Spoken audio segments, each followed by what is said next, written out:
because I love seeing both Keola Beamer and Tom Vendetti, which I am seeing them, and I'd like to be able to have you see them as well. And it's an interesting story because you get to a certain point in your life, and I think I'm at that point, and I think Tom is because he retired a year ago. And look at what a year of amazing projects you've had. Oh. And Keola, you haven't retired, have you? No, I've always been semi-retired. Well, but you stay pretty busy. I actually was just joking with you because I went to your site, which is a lovely site that you have for your website. It's very nice and very classy, just like you are.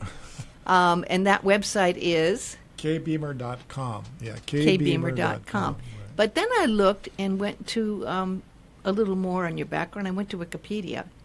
And, oh, my gosh, they have a bigger bio than you do, which is very unusual. It's not very often that you go to Wikipedia and they have more information on you than your own website has, right?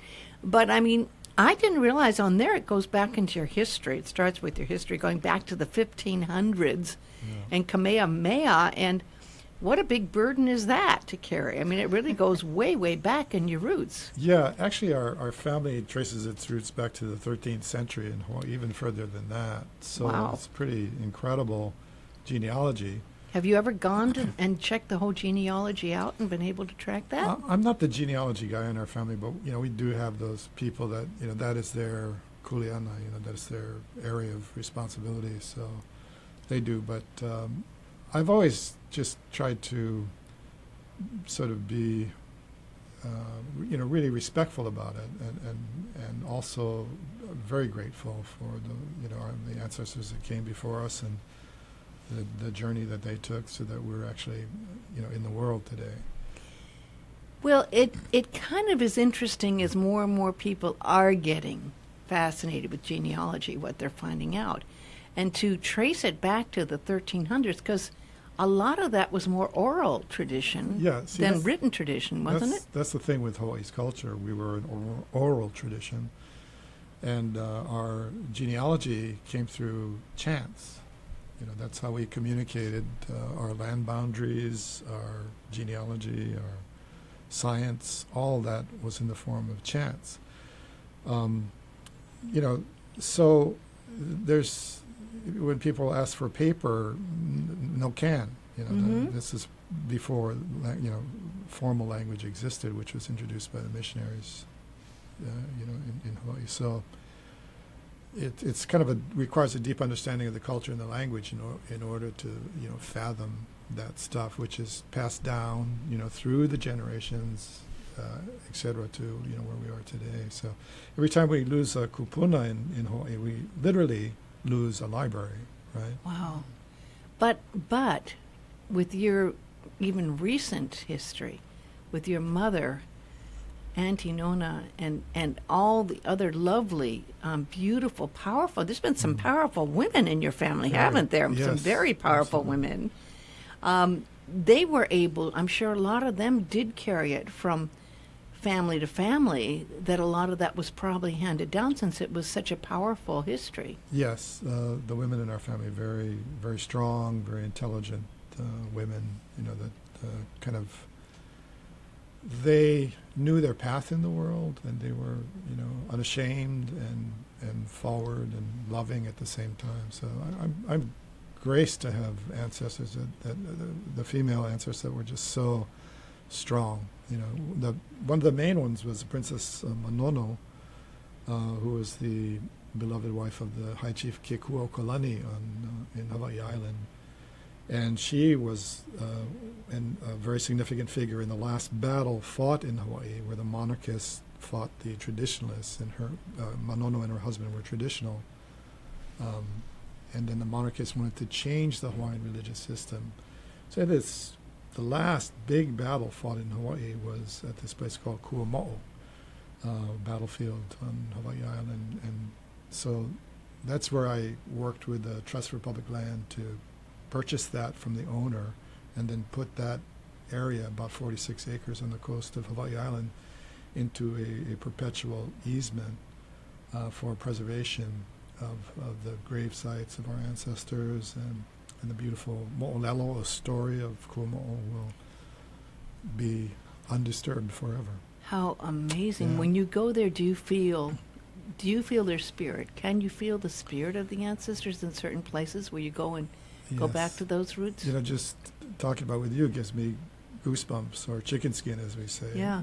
And people that come there to learn the Mo'olelo or the history, the stories of Kumo, they feel it too, because it's just present, in the earth, where the bones, the iwi of our ancestors are, where Manono and Kekukalani are buried. You can just feel that awesome spirit, and it changes people. It makes them, think about caring about Hawaiian things and caring about the land. You just got a Facebook, I am Facebook Live, and Mona Delfino says, I love Kupuna. I am ala kai to Papa K. K. Paulino, who passed a few years ago, and thanks for sharing, Keola. Mm-hmm. And so it is, kind of on you again to carry that on. And at this point also is an interesting way to bring Tom Vendetti's been working. You asked Tom, who's done so many amazing documentaries. You asked Tom to work on a documentary, which you've been working on very, very, very busy with your other, since you're retired. You have the time now, right? Yes. On this special documentary, and you've been seeing and finding how much information is out there, Right. and doing some research for this new documentary on, is it on Auntie Nona? Yes, it's Yeah. about, and it's really trying to capture her spirit and also wisdom. Just listening to different interviews that have been done over the years through PBS and other resources, this woman has a lot of knowledge and wisdom to share, and that's what I'm trying to capture, and through hula and nature and so forth in this film. And you went to is it the Bishop Museum? You've gone to a couple of really interesting resources and found so much information there, actually. Well, there's been two primary resources right now. The Hula Preservation Society and also PBS have just opened up their doors for this project, so we're very fortunate to have that footage right now. So I'm in the editing process and listening to Auntie Nona, and again, there is so much there and so much that the world should hear and that we're trying to capture at this point. Well, you went over to you and Keola became fast friends, and that's a story in itself. But you went to the Aloha Music Camp on Kauai. This was that about 4 months ago, right? It was Was in it- January? Oh, it was in January. February. Wow! And you were telling me how amazing it was, and how you couldn't believe what was going on there, right? Right. Well, again, that's part of Auntie Nona's vision, too, to spread the tradition through music, through the camp. And again, there were these kumas there and people teaching slack key and ukulele and building ukuleles and nose flutes. It was wonderful. Well, and that's another part of your evolution. Right. Is you did spend time actually working on building ukuleles and guitars for a while, didn't you? I made one guitar, It's just enough to know that was not my thing. Let Steve Grimes do that one. Yeah, right. It's a lot of work, isn't God, it? Steve Grimes is in the world, yeah. Yeah, no, it's a lot of work, isn't it? And just the fumes and everything from trying to put the lacquer and everything. Yeah, It is plus, my first guitar looked like it was made by a 12-year-old. But you did a beautiful job of actually creating one of the very first books on slack key guitar. You did it. Yes, That yeah. was, what was that, 15 years ago? or No, longer. 1972 was when Wow, that book that came out. long Yeah, ago. it was the first method book written for the Hawaiian slack key guitar. There was no written material prior to that. Wow. Again, the Hawaiians didn't have the pala, the paper, right? Uh-huh. So just communicated father to son. And then I was at the university, and I was studying Renaissance music, and I looked at this stuff. It was lute tablature. Lute is like a sort of a guitar kind of instrument. And then the light just went off in my head, and I said, "Wow! Now I can notate Hawaiian slack key guitar for the first time." Because Wow. it didn't, tablature is like a visual representation of your fingers on the strings. Uh-huh. And the names of the notes don't matter, which is hugely helpful in slack key because we're always changing them all around, right? Uh-huh. It would drive you nuts Uh-huh. if normal Western notation. So I figured out how to do this, and that first book was born. Wow, what a gift. Well, of course, everyone was abuzz when you got invited to sing with Paul Simon, and it actually hit Rolling Stone magazine. How did it feel, Keola, after all these years and about, 30 CDs, at least 30 CDs, 15? You finally made Rolling Stone magazine, right? I mean, how does that feel? My gosh, what's that? Thank you, Mr. Simon. It was so funny, right? But it was... there was such respect. Next is MTV. MTV. Oh, we got to have an MTV. We got to do an MTV video for Keola. But actually, there is a new video that we have for Himalayan Sessions, which is kind of nice, and it's just beautiful. Himalayan Sessions is an interesting byproduct of this friendship. I mean, because you never would have guessed 10, 15 years ago that you'd be going to the high Himalayas, and that Tom Vendetti would convince you to go to a Tibetan illusion destroyer event. And it's so completely a world away from Hawaiian music. And Hawaiian music is a world away from lots of other kinds of music.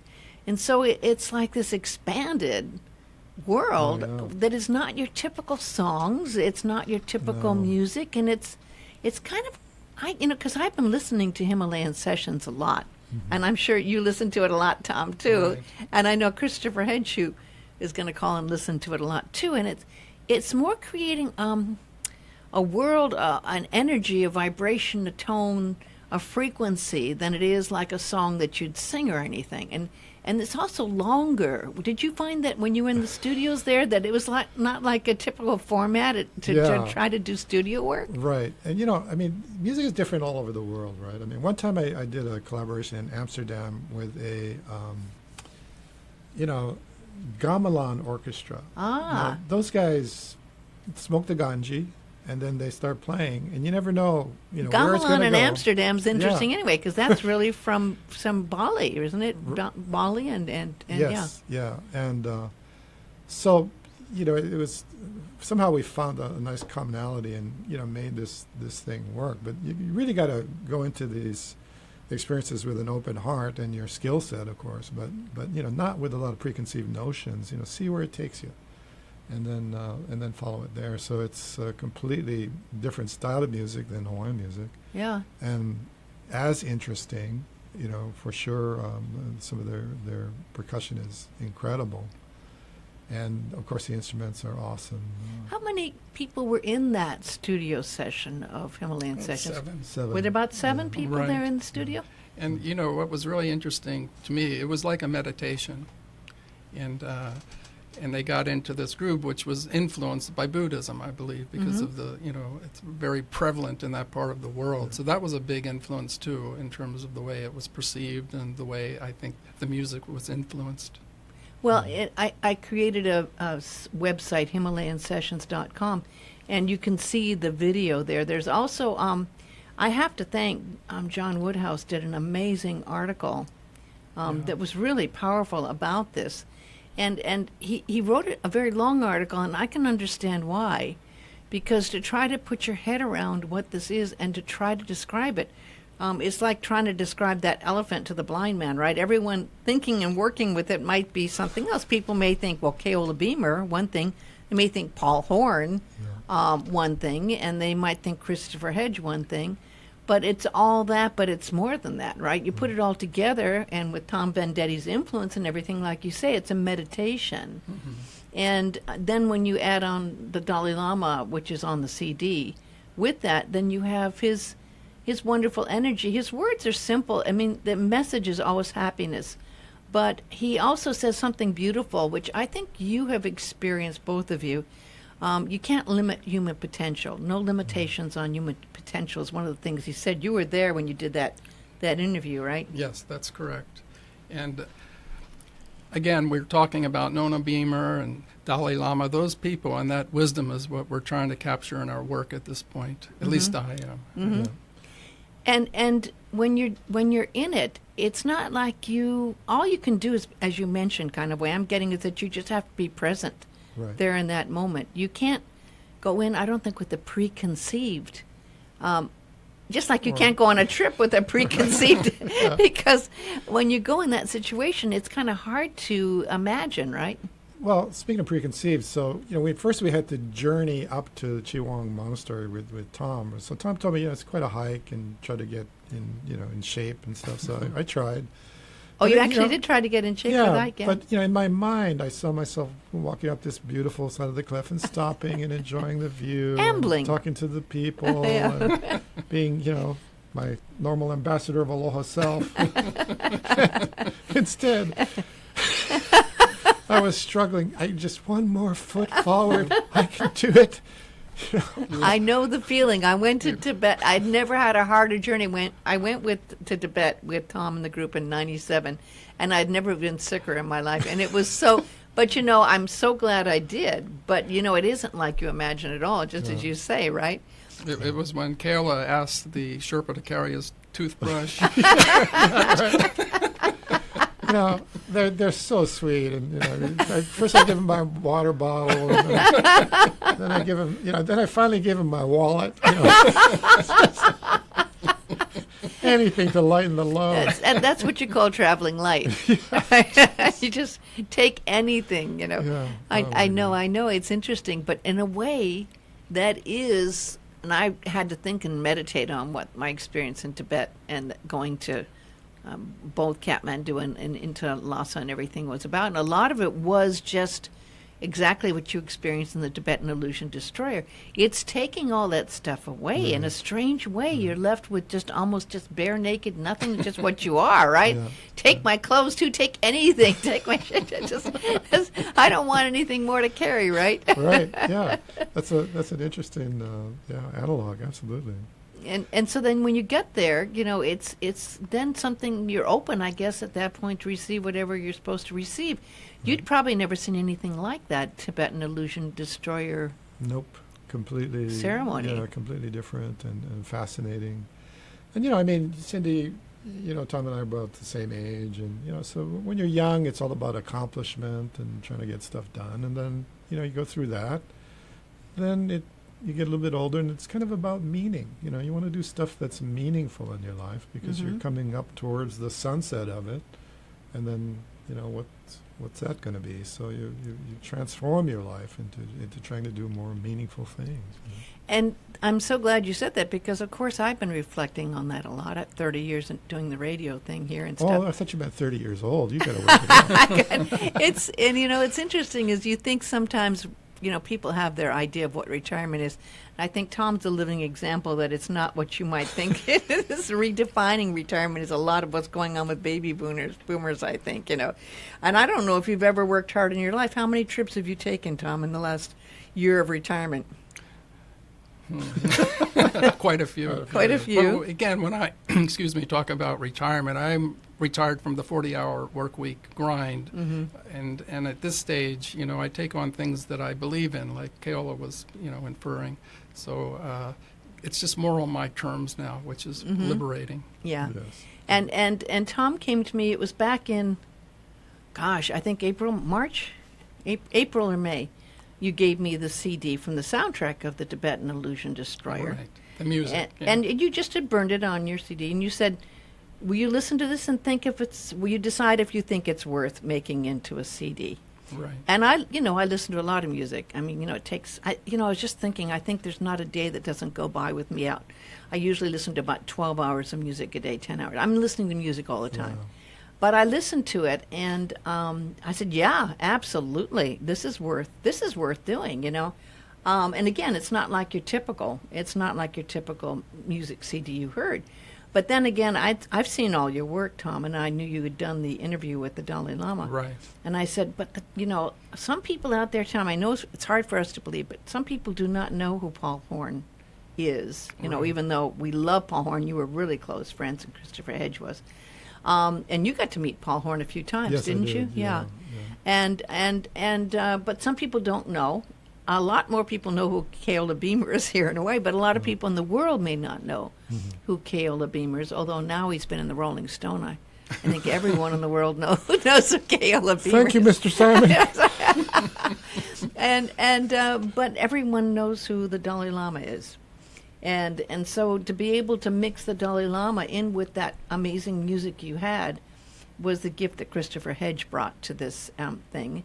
And again, it's kind of like literally, this is the kind of music you can have that will change your state of mind. It will capture your energy. And I just have to ask you, Keola, because again, this is evolution and how things evolve. A few seeds can really sprout into interesting weeds or flowers or whatever they are, right? You never know what's going to grow. Yeah. But so, I mean, you would never have imagined from that session you had in the Himalayas and Nepal, really, Nepal high mountains, you did that, right? Right. With some of the nuns, some were nuns and some were studio session people, right? Yes. And the nuns did what? Did they sing some of that, or was that? Yes, some vocalizations. But you never would have guessed that coming from that would have been this, which is coming down to the CD release party September 7th at the Makawao Union Church. Mm-hmm. And you and your beautiful wife, who actually does embody calling in the energy of the spirits of the ancestors when she dances. Yes. I mean, that presence of hers is so powerful. Yeah. When you just, like, I just kind of put my head back and my mouth drops when I see her do her chants. I mean, I've heard chants before from amazing people, but when she does it, it happens. It's like you're seeing this energy coming forth from her. You know, she's one powerful woman, right? Absolutely, yeah. How did you meet her? You know, I had a show years ago at the old Maui Surf Hotel, which is now the Westin. I remember, yeah. Yeah, they hired me to produce a show for them called Here's Hawaii in a room upstairs called the Kappa Room. And so that show was very successful, ran about 7 years. Wow. And she was interested in the position as dancer, so she came in to audition, and then that's how we met. Isn't that amazing? Yeah. And so that changed your life again. Oh, boy, did it ever. Yeah, that sure did. And it's so fun to know that at this point, though, you are creating these. Did you ever stop and step back and the last year or two and just thought, gosh, I never would have thought that not only have I done the CD, but with the Aloha Music Camp, spread that into going to Cambodia, because you were doing the amazing film festival at Angkor Wat. And how did you invite Keola to come with you down there to be at one of those events to bring ukuleles? We were working on the film The Quietest Place on Earth, and at that point I mentioned that about the film festival, the Angkor Wat International Film Festival, and Keola said would be interested in going, and that's how it all started. Wow, and you had never been to Angkor Wat before, no. Right? Yeah, it was. I've heard it's amazing. Oh, absolutely. I haven't been there. Yeah, that's and Tom, had a wonderful festival there for many years. And we were talking today, Tom and I, having lunch, talking about how so much of our lives is, Hawaiians would say, supported by unseen hands. Yes. Beautiful. The synchronicity that happens, way more than coincidence would explain, and how you're sort of led into certain areas. And music business, we know anything can happen. The phone can ring, and boom, you're in. Well, like when Paul Simon exactly. reached out to you. And I want to say, by the way, how what a gracious and kind human being is behind all that music. I got a chance to know him and to be a friend of his, and he's just really a remarkable human being. So I'm so grateful to him for playing that concert. That was awesome. And to have some of the special guests, right? Yes. I mean, to have Michael McDonald on that second night. Yeah, and just his body of work. I mean, Paul's body of work, just so incredible. And boy, that band and the way he's able to be so in sync. Yes. With what his intentions are in that band and the beautiful things that he can do. Yeah. Just as that way that, you were able to cross the boundaries with your music. And what you're able to do on the Himalayan Sessions, you're able to cross boundaries just because of the power and the gift of music. Absolutely. That draws this all together in an interesting way. And again, in an interesting way on this magic island of Maui. I mean, there's such a... Yeah.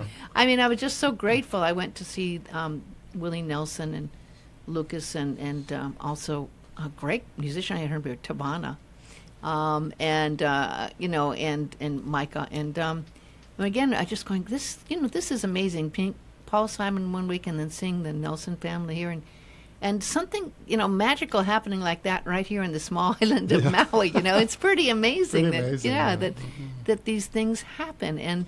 But there is an energy here and a spirit here. And obviously people like Paul Simon and others are feeling it. Yes. And able to feel the creativity and give back. And the beautiful story that I love following afterwards is him going up. You probably saw the article of him going up and planting the tree up there, and him taking the time to go up there and do that.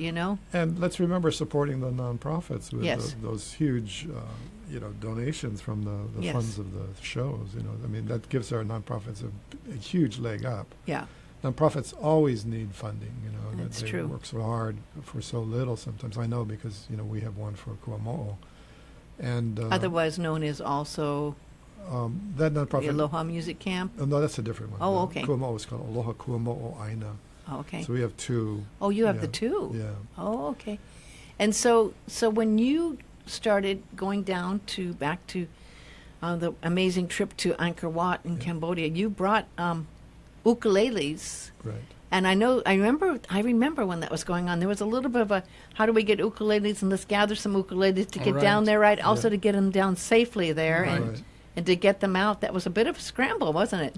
Right. We took basically a bunch of suitcases and brought them in. And again, it all worked out, though. It was a beautiful experience. Jeff Peterson went. And oh, right. I love Jeff's music. He's a wonderful teacher. But it was because of the Aloha Music Camp. They funded it. And then we're on the mission now with this CD to continue this effort. We're hoping to go to Myanmar next and take ukuleles. Oh, I didn't know that. I had never heard that one. I didn't know that. Wow, wouldn't that be interesting? That would be wonderful. Have you been to you've been to Myanmar? No, I haven't been there. Oh, okay. But that country is in somewhat of a turmoil right now. Well, it is, yeah. And I think again they could benefit from aloha, and that's what this is all about. You did a video which I posted on HimalayanSessions.com that was just recently given about what happened with these wonderful children who got ukuleles, and it was really interesting. Again, seeds you plant, you never know how they're going to grow, right? Right. And where did you get that video? Did they send it to you of the kids playing ukulele? Yeah, we went down there and we took the ukuleles and we taught them the basic chords, and the whole idea being that, and we taught them one of their songs also. We learned one of their songs. Oh, one of theirs. Taught it to them, then we taught them one of ours too. But the idea was that they were going to the words acculturate, or take the ukulele, and they didn't know this, but adapt it into their own culture and their own music. When you give it to kids and give them the tools, that's what they do. And sure enough, 6 months later, they started sending videos of the kids in the town square with grandparents, cheering, and mom and dad clapping. Really? The kids with the ukuleles singing together. It was so And was beautiful. it like a different musical form of ukulele than you would have imagined them being playing? Yeah.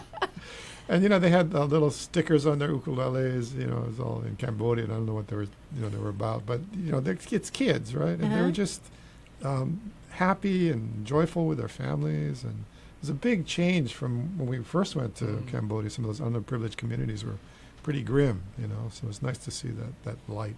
Well, I do want to mention here that, Tom, a lot of this could not have happened without you. Absolutely. Yeah. And you were, I know a wonderful man named Rupam Sarma, Dr. Rupam Sarma, spent 3 years trying to use music to help people, and he created a film called One Little Finger. And he worked with 80% of the movies done with children, young people with disabilities. It's actually about ability and disability, and he uses music, and he gets them together, and they actually do music, and it's a very healing, amazing experience once they actually. He taught these kids how to act. People said, "There's no way you can get these people to do acting," and did a film with it, and he did, and he's just at the UN, and sharing it with the people at the UN. And it's pretty amazing, and such power of music and the magic of music and the healing of music. You can't limit those seeds. There's no way. I mean, there's people all over the world, Keola, that are hearing your music, and now this different kind of music, and that now the children playing ukulele. Who would have ever guessed the children in Cambodia?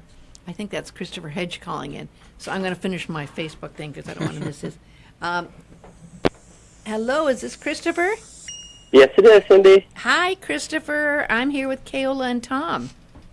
Oh, Tom's there too. Hello, Yeah. Tom. Aloha. Aloha. It's so good to have you on the phone. We were just talking about the power of music, the magic and the power of music. And because there's been such amazing things happen, and you've had, through your magic shop, you've actually been able to not only play musical instruments, but you're able to create forms of video and music that can try to tie it all together. And sometimes that's a hard bundle to tie together. But I'm sure you find musical journeys happening as you get involved in the creation process there in your magic shop, right? So many times I think those forms are similar. Imagery and sound both have poignant elements to them. And if you're looking through the graphical shape of things and through that, but instead to the what their meaning is, they have a lot of similarities. And so the composing of the two elements, whether it's visual or sound, are they're similar because you're looking for that magical piece inside of it, that little bit of reality. Aloha, Keola. Aloha, Chris. Nice to hear your voice. Keola, have you seen pictures of Christopher's studio? You probably I've have been there. Oh, you've Yeah. been there. Oh, I love Is it. it as So beautiful as his website looks? That's more beautiful. Yeah. more beautiful. How would you describe for us your website where you live? Your website, your beautiful magic shop where you live.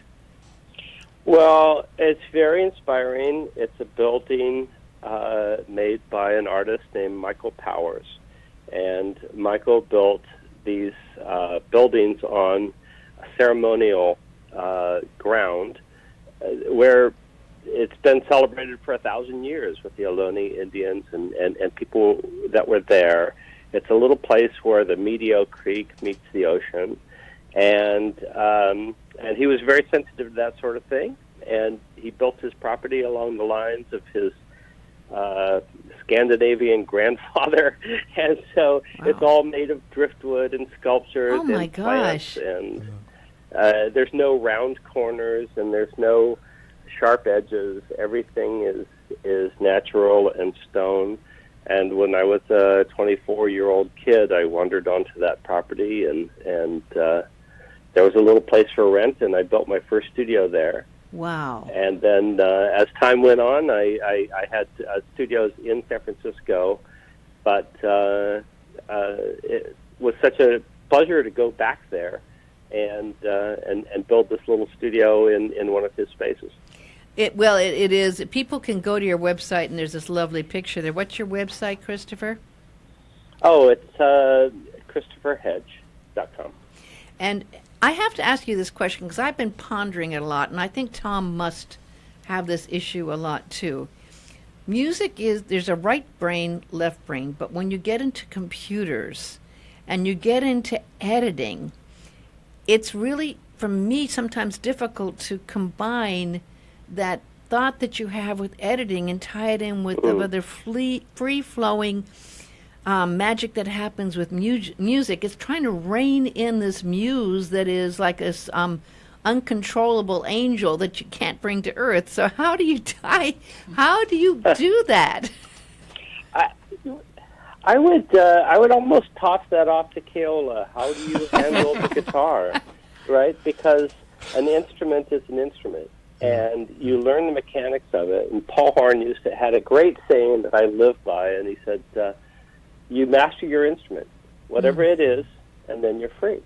The idea is that you rise to the challenge of making that thing work for you. And computers or guitars or pan flutes or iPads, it doesn't matter in some ways. You know, the important thing is to remember the materials that you're working with matter, and these are all just things to create with. And once you get them under control, you can use part of your brain that's your engineering brain, and it deals with that, and it learns how to play.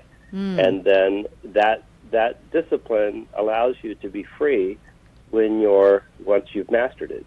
Yes. Well, that's well said. However, there is a lot more changes that happen with with technology than an instrument like a guitar. There is always one new editing system, and there's always one upgrade you didn't expect to happen in the middle of the night, and it crashes your computer or something. Entirely true. So there's a lot of patience, I find. Well, you edit all the time, Tom. You're seeing this, right? Again, and being a psychologist, I use music to really create emotions. So in terms of if there's a scene, say in the Himalayan mountains or whatever, it's the music that we chose with Keola, and just we take people on rides, and that's what I think is really fascinating. And that's probably the thing I enjoy the most in terms of editing, using the music and then pairing that with the scenery. And there is a lot that you can't plan on, just like I was talking to Keola about how, you never could have planned on some of the things that happened with this Himalayan Sessions, or even going there and doing it, and the ukuleles he's brought to Cambodia, and how all these things are something you can't imagine. But things happen, I'm sure, in the studio there with you, Christopher, as you're creating. I know just on the latest video you did, there's a remix you did, which is pure creation, taking place there. You probably never even imagined until you got in there and started doing some editing. That's like, I can add this, or I can add that, or there's this clip, or there's that clip. I can put this together, right?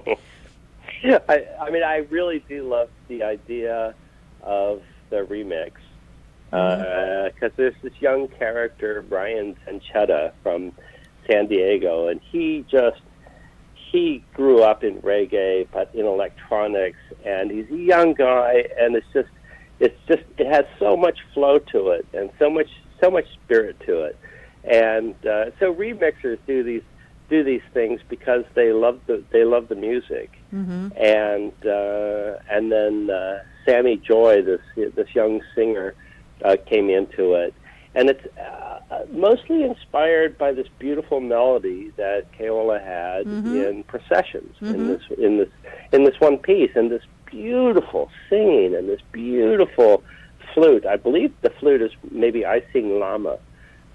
Is that right, Tom? No, that I Sing Lama was when we were with Paul Horn. This was a different flutist in Nepal. Yeah, in Nepal, yeah. Because flute plays a big role, as you know. You've seen in Nepal. You saw it, Keola, also. They're, because that's kind of the spirit voice, isn't it? The flute is, absolutely. Right? Yeah. Right. And you have worked with world music for a long time, haven't you, Christopher? Yes. I think, of course, I think of all of our music in some way as world music or conscious music. It's what we're... I guess it's the voice that we're all trying to use. It was interesting because we submitted to the Grammys, and we're going. I talked with Tom, and he goes, "Is this world music on Himalayan Sessions, or is it New Age music? It's got the Dalai Lama, that's got the spiritual quality, but it also has musicians from all around the world, so that's kind of world, and it's an interesting combination of musicians from Hawaii and definitely Nepal, and Paul Horn, who's the father of New Age, and the Dalai Lama, which is, so how do you, this has always been a problem, is trying to define a category for me. It's really difficult. Yeah. Well, again, that's Western culture. We make it difficult. Thank you. That's a very wise statement. Let me quote you on that. No, but there is something to that. But with your magic shop that you have there, Christopher, how did clients find you, or did you find them, or did you have to also be a PR person, or how did you bring business to your little shop magic studio down there? Well, because I'm not a gigging musician, and my instrument has always been sort of the whole studio, all of those instruments and the recording and everything. I loved the idea of creating the whole painting, the whole picture of a piece of music, and so that required the technology, and technology requires money, and money, means working, and I started out by doing what used to be called multi-image, And they were people that would create these high definition shows on a great big scale with slide projectors and things. And it was the only medium that actually had sound. Television sound was terrible back It's true. in the 80s that time, and radio was one thing, records were another thing, but the sound was outrageously poor in all visual forms of production. So these were kind of artists that had a little period of time there where they could do communications for companies like Apple and these new little startup companies, and they needed soundtracks, and so one of my very first jobs was writing music for the California Academy of Sciences, and with a sound recordist named Bernie Krause, and he had recorded kind of like an animal orchestra of an African watering hole. And so my job was to write a piece of music to accompany the sound. And fortunately, I had a chance to have the Kronos String Quartet record this piece. And from that, I always tried to find one piece of work leading to the next piece of work. How did you meet I love R. Carlos Nakai and, of course, Paul Horn. Did you meet them through each other? Yes. I was aware of RC, and I had heard many things that he did. And I was doing a piece, Authenticity, from the players. The notes kind of weren't as important as their right to play the notes. And I was asking him to play a piece regarding the Trail of Tears for a documentary film.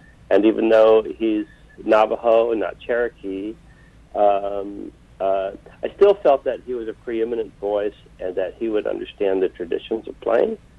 And so he came into the studio, and instead of playing from a score, just interpreted the piece of film that was in front of him, and it's quite a beautiful thing. I just love that quote you said. I want to make sure I got it right. The notes aren't as important as the right to play the notes. Is that what you said? Yes.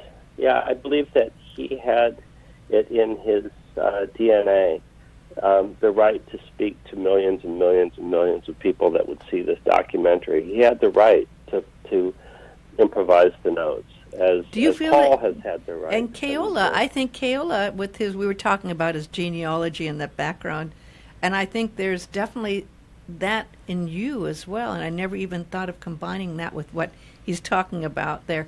But there is something, the right to play the notes. It's an interesting thought, isn't it? Hawaiians have this thing called a palawa. It's a sort of a piece of art that you wear, made out of human hair, and the centerpiece is whalebone, and it gives the people seeing this know that the chief has the right to speak. So it sort of endows the person with the right to communicate and speak, because words are powerful. And in the Native American tradition, they hand around the talking stick to the one who speaks as well. So the instrument then becomes that in a way. It's a very interesting concept. I'd never quite heard those words before, and it did strike me. Interesting words indeed.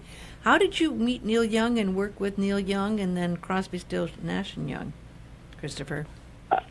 It came through his director, L.A. Johnson, Larry Johnson, and this wonderful character that hooked up with Neil clear back with Woodstock. As a matter of fact, I remember one time there was a little fire in the warehouse where Neil had all of his archives, and everything was covered with the sprinklers, and I'm carrying out these boxes of film, and I look down in my hands, and I'm holding Woodstock. I'm holding the film itself. Oh my gosh! But Larry came into the studio where I had in San Francisco, and he was working with an editor there named Toshio Nuki, a wonderful guy, and And I had my studio adjacent to this video editing suite because I believe so strongly that visuals and sound deserve to be co-conspirators in creating something, and that meant that you had to be in proximity with each other, so you started to learn each other's language. So it meant that Neil could sit in the edit suite with Larry and then just simply walk through the hallway over into my studio and sit down and work on the soundtrack, and instead of crossing town or doing things digitally. And Neil is very, very, very detail-oriented. His sense, his understanding of high-definition audio is so, it's so advanced, over what a lot of us do, that it became very important also for us to maintain the sample rate and the recording rate of our audio. And so I worked with him from Greendale, many different film projects and things, which led to his big sort of anti-war protest of Deja Vu, with where he got Crosby, Stills and Nash back involved in it, and they did a concert tour. And so I always say that I worked for Neil as opposed to with Neil, because he is a truly amazing and independent human being. Wasn't he trying to create a whole new level of audio that was, it seemed rather adventurous attempt to bring audio to a new higher level? And people are saying, well, who's going to notice the difference when you're listening on lower level recordings, right? Well, that would be Pono, and I guess that's a Hawaiian term. Yes, it is. Yeah, absolutely. So when you were given this project by Tom Vendetti, to do Himalayan Sessions in a matter of weeks. We need this done, and we need it done before you can do anything else right now, right? What was your thought? Easy. No, it's very, very easy, and inevitable things like that are easy. Mm-hmm. There's no technically. It's just a matter of just listening close and applying some rules. For the technical rules. But it's also a matter of just listening to the Dalai Lama's voice and getting an appropriate level between the two. You want to be able to really understand him, but you don't want to lose the momentum of the music. I'd say very easy. Well, I'm glad you thought so, because we kind of felt guilty when we said, there's a deadline on this, and it has to be done right away. And I thank you for bringing that up, too, because the Dalai Lama, didn't speak English for a long time and only did translations, and he's learned to speak English more, and you saw that, Tom, when you interviewed him. But sometimes it is. If you're not, I'm used to, I've heard him talk many times. If you're used to it, you kind of know, but for some people, it may be hard to understand what he's saying, right? That's correct. So I'm glad you picked up on how important it was to preserve what he was saying, which was really taken from an interview that Tom did in the Dharamsala, I guess, wasn't it? Right, in Dharamsala. In Dharamsala, all the way back to your magic little shop there in Half Moon Bay. So I think you did a beautiful job, and I love the video you did. And you're coming out for our CD release party that's happening on September 7th at the Makawao Union Church, right? Absolutely. Thank you, Tom Vendetti. He's actually bringing myself and my wife out there, and just a very generous thing to do. My pleasure. He probably will have you rewire the whole studio he's built over here when you're here. I figured I could be working when I get that. It's like... This is... and Chris, he's bringing me from Lahaina. Well, that's a bit of a ways to go. Sometimes it's longer to get here from the Bay Area to here than it is to get Lahaina to Maui and to Wailuku, depending on traffic. Getting here is easy. It's getting home. Yeah, that's true. Yeah, that's true. Yeah, no, it's going to be very special. I know I've heard so much about you, and I haven't met you, so I'm really glad that you're going to be there and be able to be present for this special event, because truly the CD could not have happened without you, Keola, and Tom. It could not have happened. So it really took a bit of magic. There we go. It took a bit of magic to make this thing come around, and I'm really glad you did give it your whole heart and soul to make it happen, because thanks. It carries a beautiful energy with it. It truly does. Mm-hmm. And I'm saying that objectively, but very much involved in it. But I really do. Don't you like it, Keola? Absolutely. Yeah. Absolutely. I think it was really a lovely project, and I thank you for taking the time away from your busy schedule to call in, Christopher, because I've heard of you, and I really have just found out more and more about you, and I really would love to work with you in the future, actually. But I'm so impressed with what you do. So thank you so much, Christopher. Oh, thank you. Thank you, Chris. Great to hear your voice again. Yeah. Mahalo. Hey, man, I can't wait to see you. Yeah. Yay. So in our last few minutes here, before we close out the show, I just have to, again, I'm very, very, very grateful to be able to be in the presence of you, Keola, because, I mean, you have a wonderful energy. I rave about your wife's power, but you do too, but your energy is so humble, but so powerful and peaceful. You have this beautiful, peaceful calm about you. And Tom has been the center of this creation, and none of this could have happened without you. And Tom just goes, well, I just show up. But no, there's something else going on here, because none of this could have happened without your showing up in very interesting places. So we hope the rest of you show up on Saturday, September 7th to the Makawao Union Church, and the price of the CD just $15, same price to get in. That's correct. And I'll give a free CD away. What time is that? Oh, thank you for asking. It's 6 o'clock. Good. 6 o'clock, and you will be there. I needed to know that. And a big aloha, everyone. Thanks for listening.